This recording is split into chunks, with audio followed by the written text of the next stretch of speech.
Hello, this is Lynn Fraser. I'm here today with Resmaa Menakem. This is part of the Radical Recovery Summit. So I'm going to just ask you, Resmaa, to introduce yourself. Absolutely. And some people might wonder why trauma is so relevant to addiction. So maybe you could speak a little bit about that too as we get started. Thank you. First of all, thank you for having me. I'm so looking forward to spending this time with you. And I am, and may the ancestors guide what I say to you and what I say to the audience as well as what they hear. I have been doing work around trauma for about 30 years. I started working with women and children. I worked with people who've been addicted. I was a clinical director for a domestic violence treatment center for a number of years. And as we know, the currents, when somebody is in a domestic violence situation, there's usually cross currents of other things that show up too. So addiction shows up when you're dealing with those families. Issues of trauma shows up when you're dealing with those families, as well as economic and racial things show up when you're dealing with those families. Incarceration when you're dealing with those families. So for me, this idea of dealing with addictions also brings the kind of currents, or cross currents also. And so it was just a natural fit for me when I actually started doing more work in social work. It was just a natural fit to also focus on trauma because it was just showing up in the room. There was no way to get around it. The only way I could get around dealing with trauma is to be blind to it, or not know what I was seeing, right? Mm-hmm. Or thinking that what I was seeing was only about behavior or only about cognition. And I learned, pretty quick into my work that when I ignored things like that, I couldn't help people, and so my whole thing has been wanting to help people. So that's kind of how the addiction thing comes for me. Mm-hmm, mm-hmm.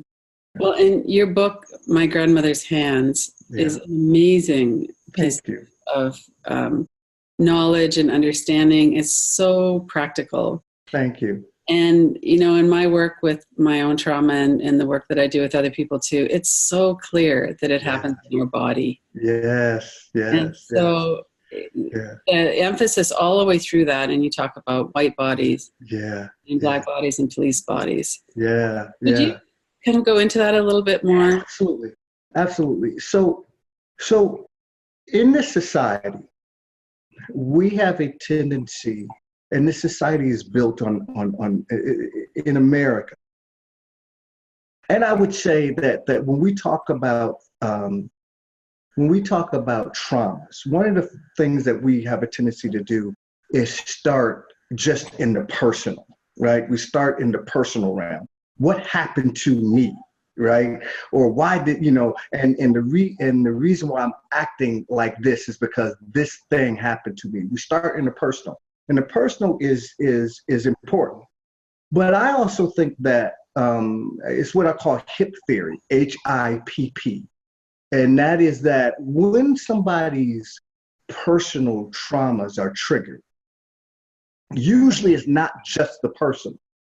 It is why people who have certain types of personal traumas, you can have one person who has the same personal trauma as you, but you get so overwhelmed by it that it incapacitates you, or it makes you react in ways that are that seem like they're out of proportion to what it is that you're dealing with. And so I've come to the conclusion that many times when people are dealing with traumas, they're dealing with the historical aspects of it. So they're dealing with historical things. There's some research that's coming out now that's starting to say that traumas actually can be transmitted up to 14 generations epigenetically, right, in the body. And what happens is that when that is going on, because trauma over time becomes decontextualized.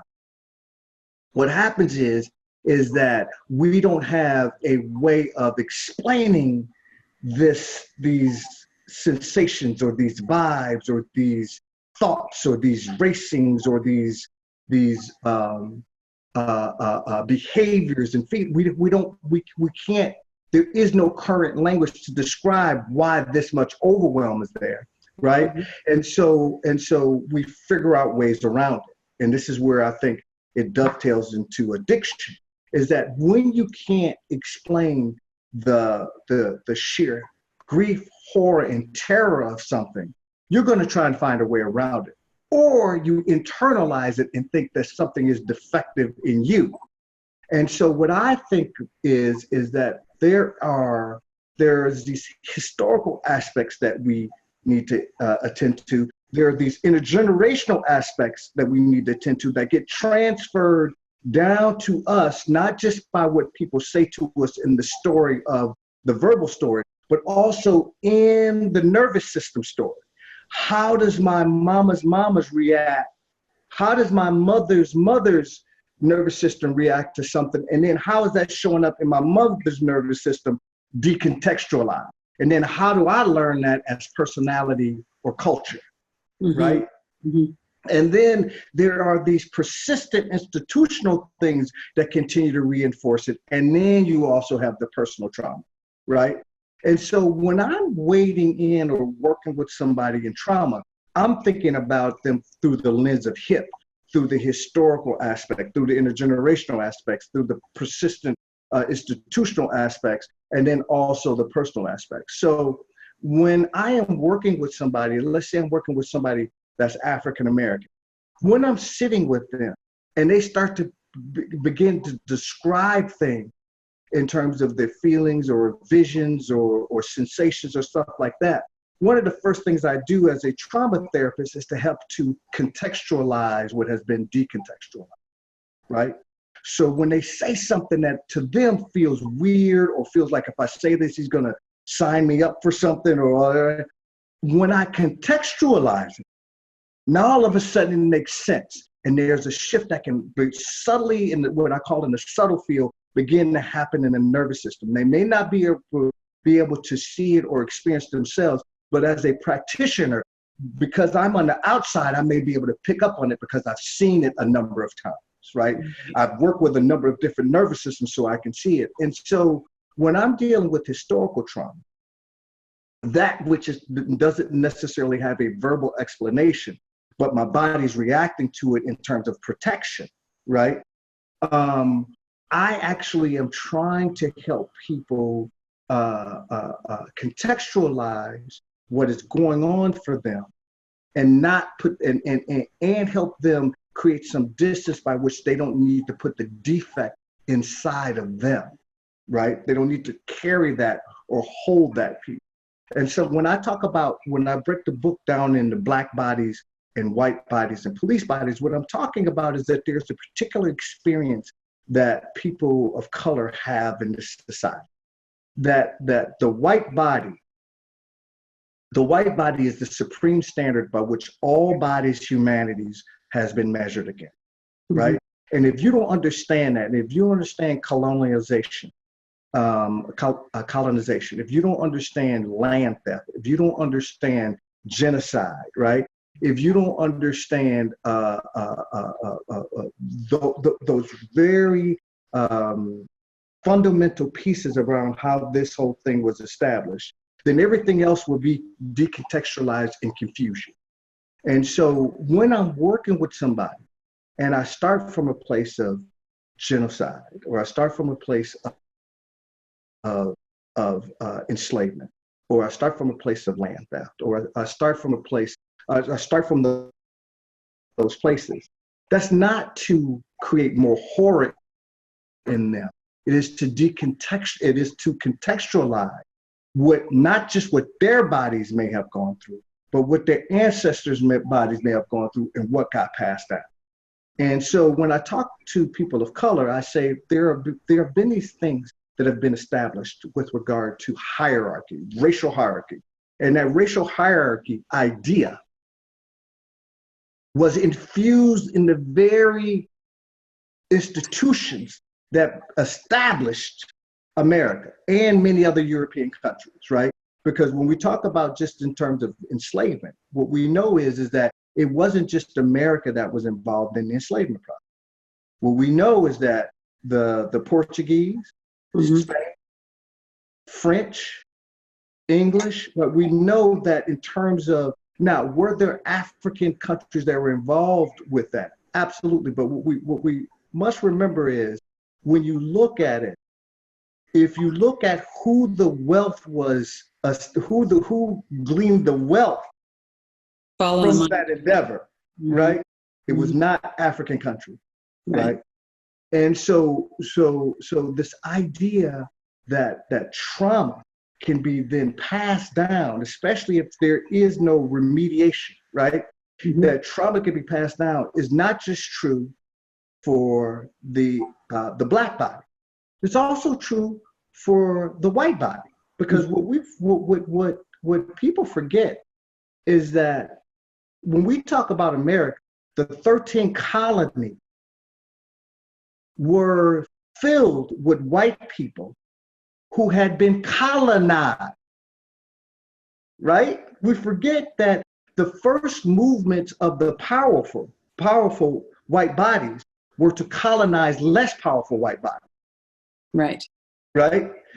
And so by the time we get to America, and you can have 15,000 white bodies that can watch here in Minneapolis, in Minnesota, that can watch 3 Black men get lynched, and they will stand there and nobody will render aid. Imagine the smell, imagine the sounds. So when that happens, what is the moral injury that gets passed down through white body that now in 2019 looks like culture? Because what happened in the body of white people and white children who saw that, wanted to make a move and could not, right? What got passed down to them, and then how does that continue to get perpetuated and then infused in the institutional structures? So when I'm talking about white body supremacy, that's what I'm talking about as an organizing structure that we, when I'm talking about trauma, that we must also look at and begin to grapple with as people. So. So one of the things that comes to mind as you're speaking as well is that in the absence of some kind of explanation that makes sense, we come up with something that's usually devaluing to us. Exactly. It's what we have to do in order to survive something, right? If something is happening to you and it doesn't make logical sense, right? If something is happening to me and it's coming to me in images, or it's coming to me in a sensation, or it's coming to me as a vibe, right? If that doesn't make sense, there's nothing to do but to internalize it or dissociate from it, right? And if I don't have the ability to either fight or flee from this thing, I will freeze and dissociate from it. And so over time, that makes sense as the trauma is happening to me, right? But what happens if that trauma happened to me when I'm 5, or the trauma happened to me before I'm in gestation, right? That the trauma happened to my mama's nervous system or my mother's nervous system. And so I'm floating around in that and being the hyper levels of cortisol, the hyper levels of norepinephrine, like all of those things are floating around. So by the time I become a baby, or by the time I get born, I've had all of these kind of chemicals and sensations that my nervous system can't process. So then when I'm born, and I'm trying to operate in the world, and I'm starting to begin to get these notions and experience these things, and there's nobody telling me, no, this is what it is. And this is how it is. Because the people before me don't know what it was. Right. Right? Yeah. So now my little nervous system is trying to manage that. And I better figure, and that is not even to account for if other traumas are currently happening to me personally. Right. Right? It's like the soup. I'm born into this soup, and then I come out, and then something happens to me to add to the soup, right? And so now I'm sitting here, and the weight of it is unexplainable. Nobody's explained it to me. Nobody. I don't even know who I go to. I go to my minister. My minister doesn't know how to talk to me about it. I go to my wife. My wife doesn't know how to talk to me about it. I go to a therapist. They don't know how to talk to me about it, right? But it's ravaging my body. Yeah. Right? It's ravaging my body. And so one of the things that happens is to get from underneath that energy and that pressure, I better smoke some weed. I better drink some alcohol. I better shoot something up, right? Because otherwise I can't make it, right? And so part of what I talk about is what's fueling the addiction, right?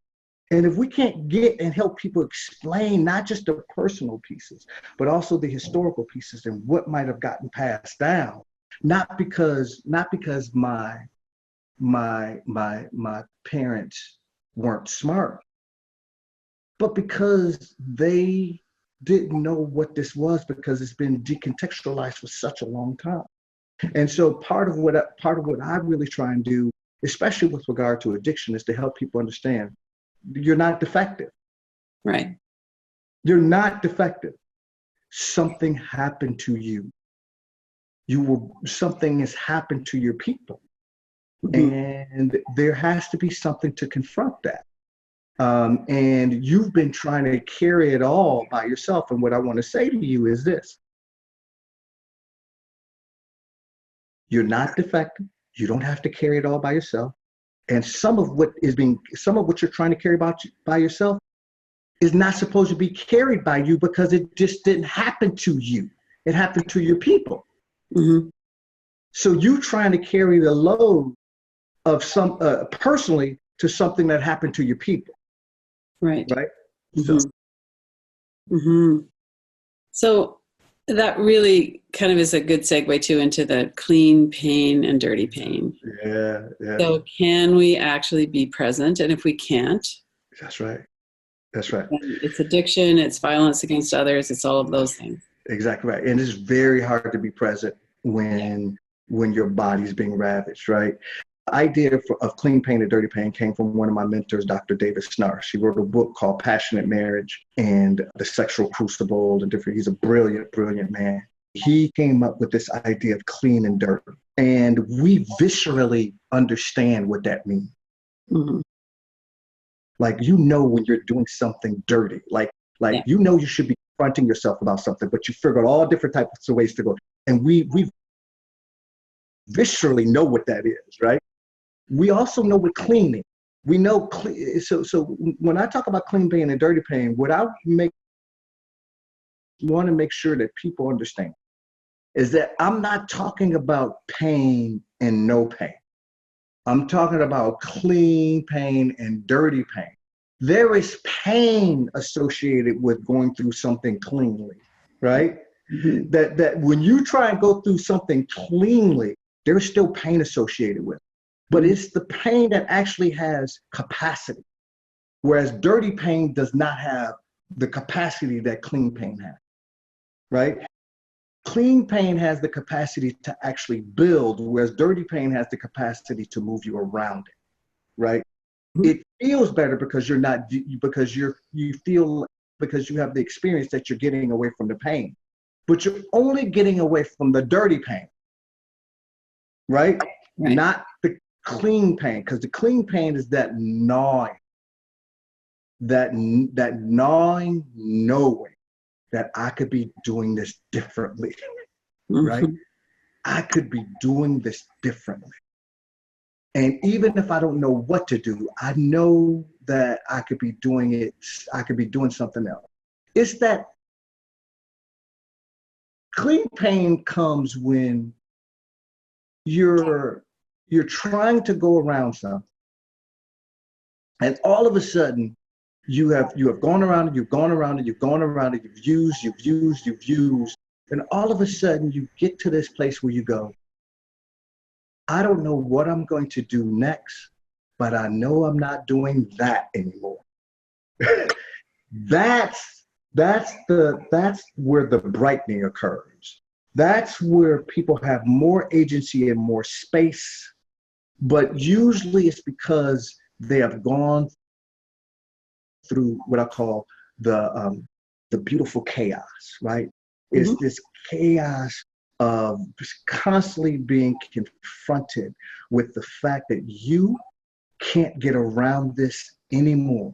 And you figure out another way to get around it. And then you figure out another way. And then at some point, you come to this place where you go, yeah, that's not going to work for me anymore. And I don't know what to do next. And I figure it out, right? But but a lot of times you have to go through all of this subtle stuff first. All of this stuff that happens in the subtle field first, right? Using and then not using. Using and then not using. And usually when we do that, we think that there's a failure or some type of defect wrong with us, without understanding that for some of us, that has to be the process, right? For some of us, we can override, like, I'm done using, I'm done, right? And we can override, but what is it, if you notice people that do that, even if they don't use again, they keep getting confronted with something else that needs to be healed. and those people usually can choose another addiction. So another more socially acceptable addiction. Right. So they turn into uber Muslims or uber Christian or uber, Jewish faith, right? Or uber Buddhism, right? They turn into those people, and you still have a sense that something is unsettled and unhealed. And they're the best yoga practitioners or the best breathers in the world, but you still have a sense that something is not quite settled, right? And that's usually what you're dealing with, is somebody who's been able to override their way through, addiction, but not necessarily heal through addiction, because the trauma stuff is still, the historical trauma stuff is still kind of fueling something, or the intergenerational is still fueling something. It's still there, right? It hasn't been, the energy of it hasn't been transformed. So that's a pretty desperate place when people realize that it's not working for them anymore. Yeah. This is why we need community. This is why in the book, when you've read the book, where I keep talking about that some of this you ain't supposed to hold by yourself. You have to develop community with people. You have to talk with people. You have to allow people to kind of hold you and witness you, so you can develop culture. Those desperate places, when you can't tap into your own resource, doesn't mean that you don't have resource. But when your own resource can't be tapped into for whatever reason, you better have somebody else's resource or somebody else's nervous system that you can tap into. You know what I mean? You better have somebody else's resources that you can tap into that can soften some of these pieces. You better have somebody outside of you that can see you in ways that you can't see yourself because you're in it, right? You better be able to have somebody that can be talking to you and watch what happens to your face and watch what happens to your chest and your belly and your mouth and all of these places where that vagus nerve hit that tells you, am I socially engaged or did I just leave, right? And a lot of times we try and figure those pieces out ourselves when that's not the process. Yes, it's your own work, and there is your own individual work and communal work, right? It takes sometimes going through the dark night of the soul 1,000 times Mm-hmm. before you can get to a place to where you go, okay, something else just shifted. It's subtle. It's not trumpets coming out of the sky saying I've arrived. Right. It is just a subtle little brightening that says, okay, yeah. Let's do that, right? And that let's do that is not these big epiphanies. It's usually just very quiet. Let's do that. Okay. And then once you do that, then other possibilities may shift and open, right?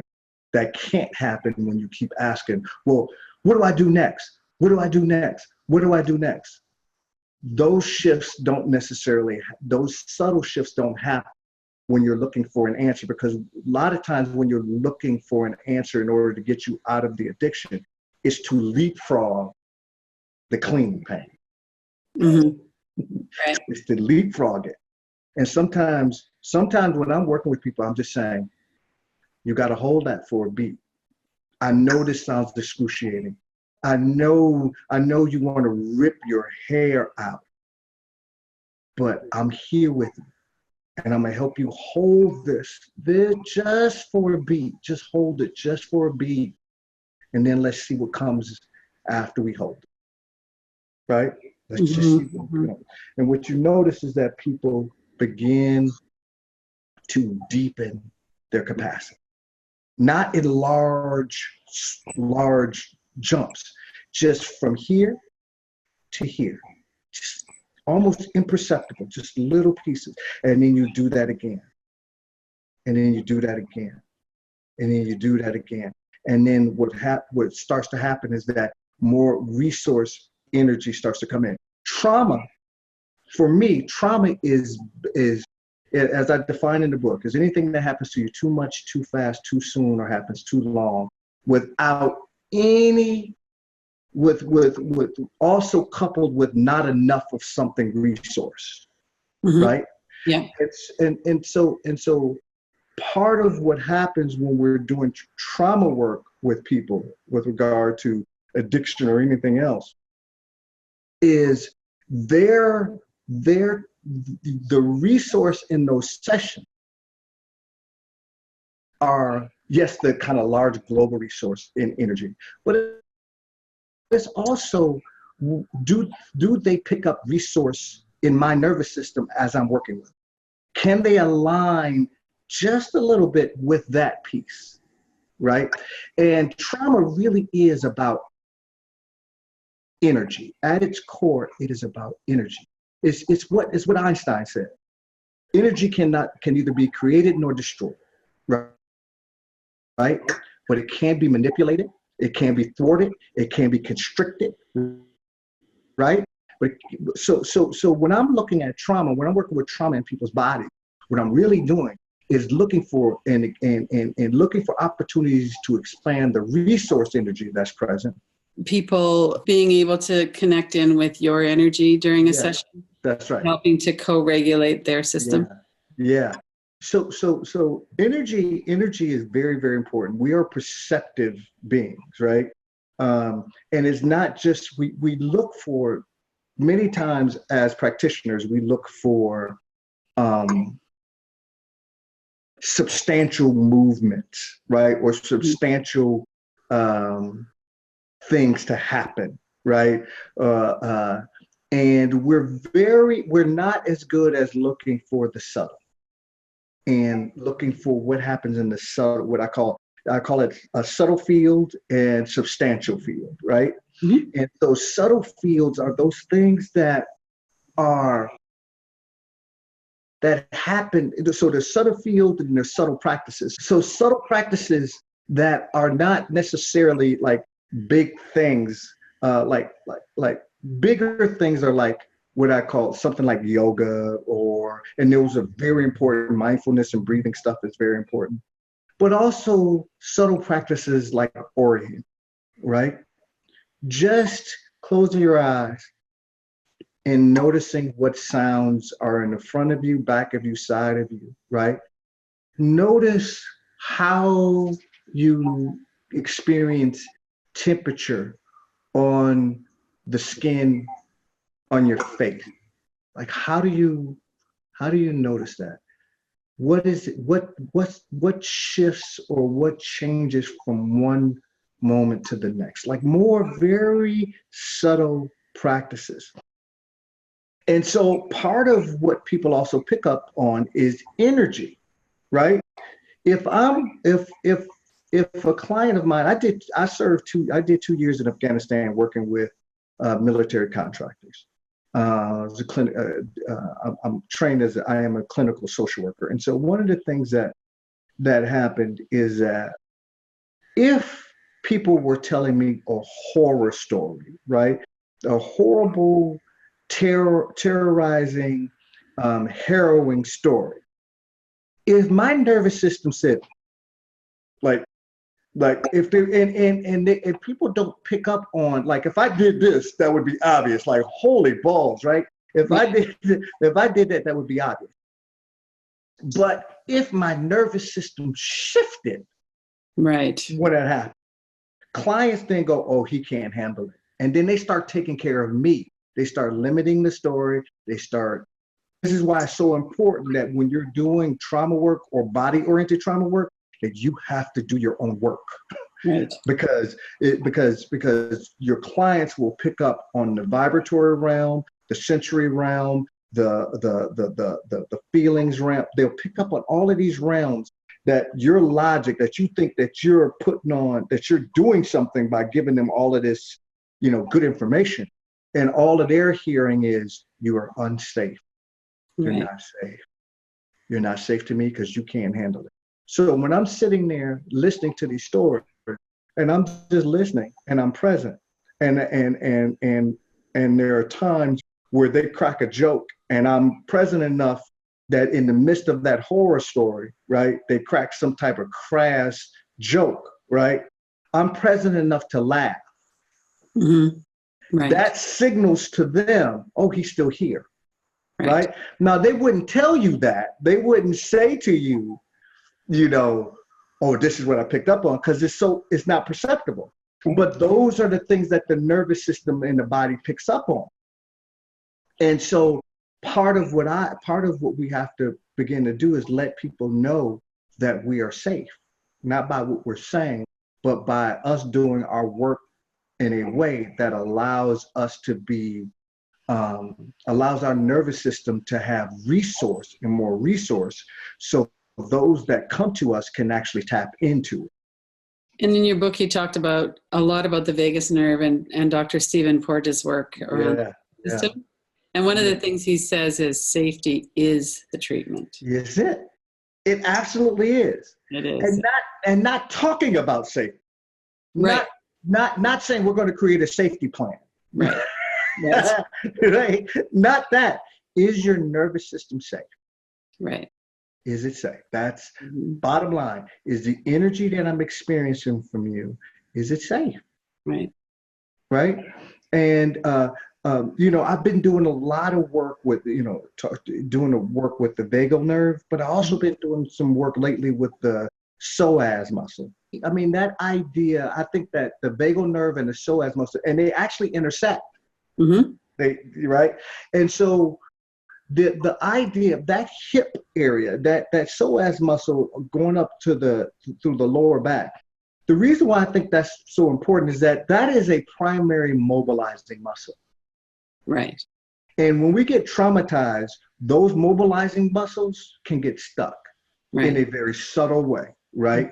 And we start to experience aches or experience things in that area, shutting down, not wanting anybody to be around that area, right? All different types of things. And so what I've been doing a lot lately is stretching.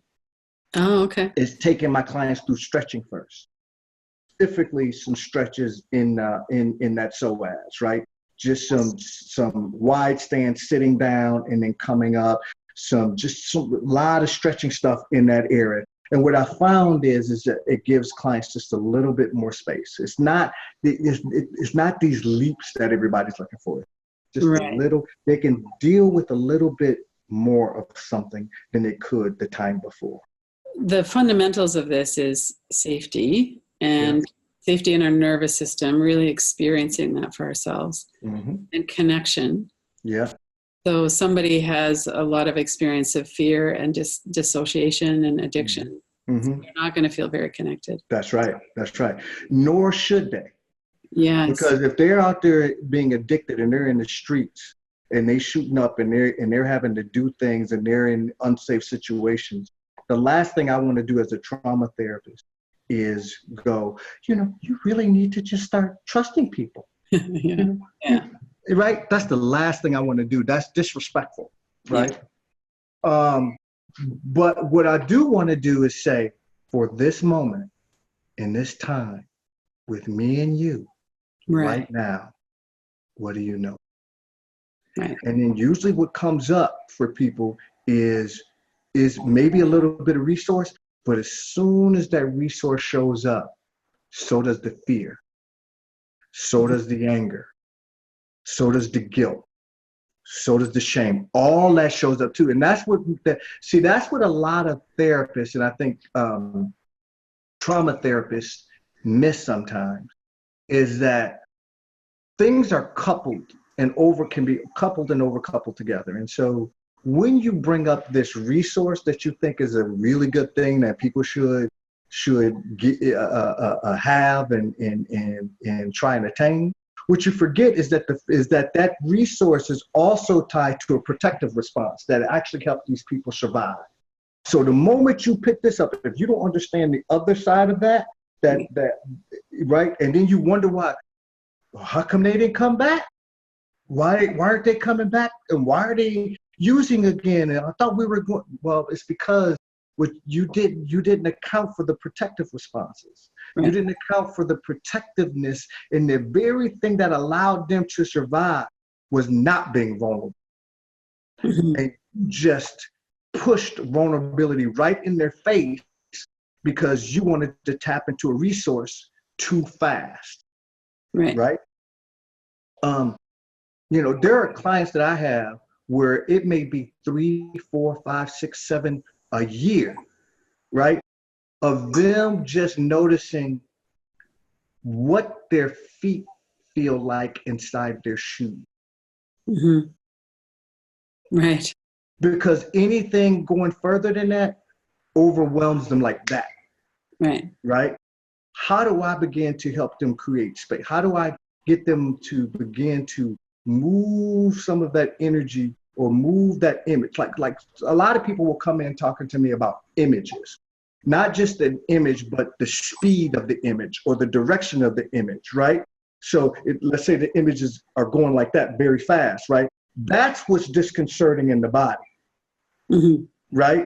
Or the image is going from the back to the front. It's not just the image, but the texture of the image. Right. And if you can't, and one of the first things that I may do is just have them experience that spinning, not in their head, but experience the spinning 6 feet out. So what would it be like to notice not the spinning going on in your head, but noticing that same spinning 6 feet out, right? And sometimes when you do that, you'll watch people's body go. Right, because it's not so threatening anymore. Yeah, it's distance, right? Yeah. And then what they'll do is they'll flip right back into the protective response because now they're vulnerable. Right.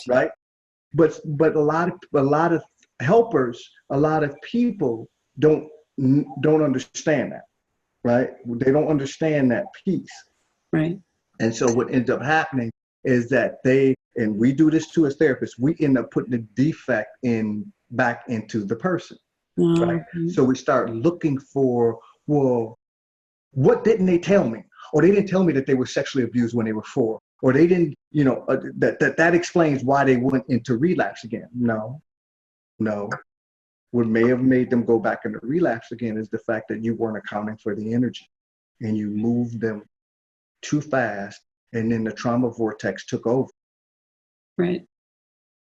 And there's always a reason why these protective mechanisms are there. They really need to be honored. They need to be honored, sis. They need to be honored. And if you don't honor them, they ain't gonna mess with you. People are not going to mess with you if you don't. Yeah. They will not, because it's too much. Mm-hmm. It's Mm-hmm. too much. It's too much for me, for you to come into an office. So a lot of my clients right now are uh, African American, Native American, and poor white people, right? Mostly activists and people who are trying to get out, who are doing a lot of activating. Mm-hmm. And one of the things that has been so hurtful and continues to be wounding and rewounding for a lot of people of color is going into an office with a white therapist and having to explain to them and not having the language to explain to them what is happening. Right. Right? Not having the language to explain that you are wounding me right now by things that you're doing or things that you're saying. But because I don't know what it is and I don't have a language for it, now I can't come see you no more. Right? Your body being the standard of humanity and the standard of humanness mm-hmm. Right. wounds me. Mm-hmm. Mm-hmm. That is wounding to me. Yeah. My body it is a relatively new occurrence that the black body has had some relative dominion over itself. Right. For most of our histories together, the white body has had full and unfettered access to the black body. Mm-hmm. And I mean full and unfettered. I mean every orifice. Mm-hmm. I mean every product of work, every idea. Mm-hmm. The white body has had access to the black body. Right. And so there is a wounding that has occurred and continues to occur in that experience. And most white practitioners don't understand that. Most police officers don't understand that. There's a particular experience that the black body has had, that the Latino body has had, that the Muslim body has had with police and policing. Mm-hmm. Mm-hmm. And so those things are the base, the soup that all of this floats around in, that colonialism floats around in,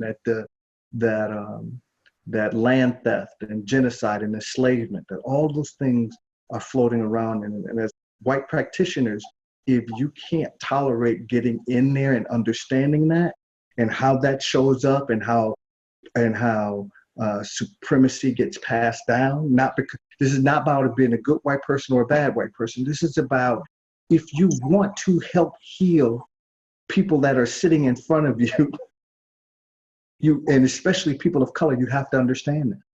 Right. Not just on a cognitive level. Right. In our bodies. In our bodies, and in community, and developing community, so you can understand it. Well, one thing that maybe we could just end with is, in your book, you talk about trauma is something that happens to us and that we can heal. That's exactly right. That's right. Mm-hmm. We lean towards healing. We lean towards healing. We lean towards being healed, right? Yes. And there is a capacity that we all have. Some of the most horrible things that happen to a person, you look at them and you go, how did you make it? Right? There's this guy that I've been listening to. He's a Marine. He's a Navy SEAL. He's a Black Navy SEAL. His name is David Goggins. His language is a little blue, but he talks about that we are so much more than we believe we are, mm-hmm. right?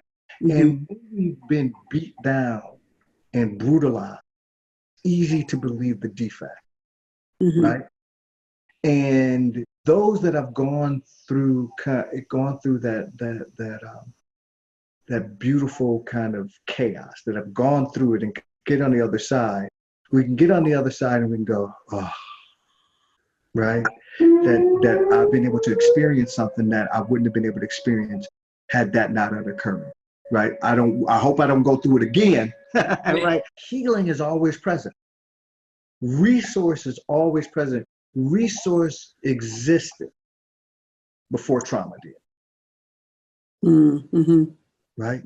And sometimes some of us have experienced trauma for so long, or people have experienced trauma for so long that we forget that resource existed before that did. Mm-hmm. That individual resource existed as energy before that did. That communal resource existed before that, right? And so part of my work is to help people remember that. Right. And to be able to tap into that for themselves in a way that's not too fast or overwhelming. Exactly right. Yeah. Exactly right. Exactly. Well, and then there's no need to escape into addiction or anything that we do to escape. Yeah. Yeah. Yeah. And I understand it. Right. And I understand it. Mm-hmm. I understand it. I understand it from I grew up with a father who was addicted. And for years and years and years, I was like angry. Yeah, right. Just get it together, right? Yeah. But I understand it now. I understand it differently now. Right. I understand it differently. I don't mean that some of the things that happened that I like. I'm not a glutton for punishment. I'm glad that happened, but I understand it differently now than I did. I understand the historical aspects of what my dad dealt with. I understand what the intergenerational stuff was. I understand the persistent institutional stuff and his own personal stuff. I understand that now in a much more clear and less judgmental way than I did before. It's allowed me to heal, Right. So. Because it's not your fault. Yeah, thank you so much for this. It's been really fascinating talking with you. And I really wanted to get your voice into this summit because it's so important, your understanding Thank you. and the knowing you have that this is something we can heal from. And yes, that's right. Yeah. That's right. We certainly and develop culture that can hold this work communally. Right. Yeah. Mm-hmm. Yeah, that's really the answer. Yeah. Yeah. Thank you. Lovely meeting you. Yeah, lovely meeting you too.